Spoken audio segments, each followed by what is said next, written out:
Faut-il boycotter les Jeux Olympiques de Pékin ou leur cérémonie d'ouverture? Depuis quelques jours, le débat est relancé depuis en fait que les autorités chinoises ont violemment réprimé des manifestations de moines au Tibet.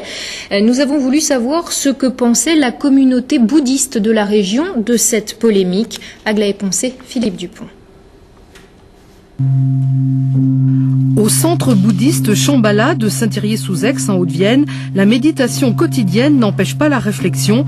Les membres de cette communauté d'inspiration tibétaine sont consternés par les derniers événements survenus au Tibet.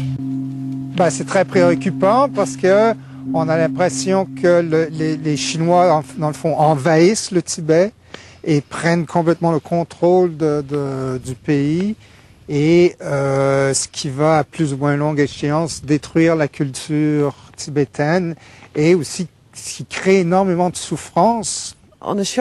Sur le court terme, la violence peut régler des problèmes. Mais à long terme, cela peut faire que du mal à nous-mêmes et aux autres.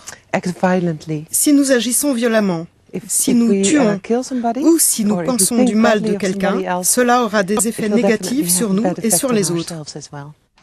Assurément, ce n'est pas l'esprit bouddhiste qui anime le gouvernement chinois et ses soldats.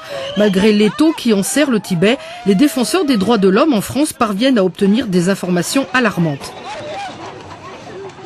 On voit des Chinois en civil ceinturer des Tibétains, des moines ou à la sortie de leur maison.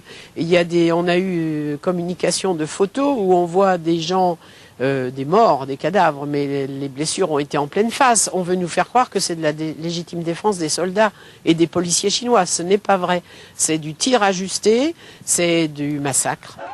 L'appel à la retenue du président Sarkozy ne satisfait pas l'association France-Tibet qui dénonce une mollesse mercantile. Tout ça, c'est du business. Ça n'est pas un respect des droits de l'homme. Pas plus que le CIO n'a pris une position favorable ou, disons, déterminée. Pas plus M. Sarkozy ou nos ministres ne prennent une décision ferme qui va faire que, comme pour l'apartheid, eh bien, ma foi, s'il y avait un embargo ou s'il y avait une décision politique concertée sur l'Europe, peut-être la Chine craindrait quelque chose. Ici, elle est toute puissante. Et l'association France-Tibet de déployer le drapeau tibétain afin qu'il orne toutes les mairies de France en signe de solidarité.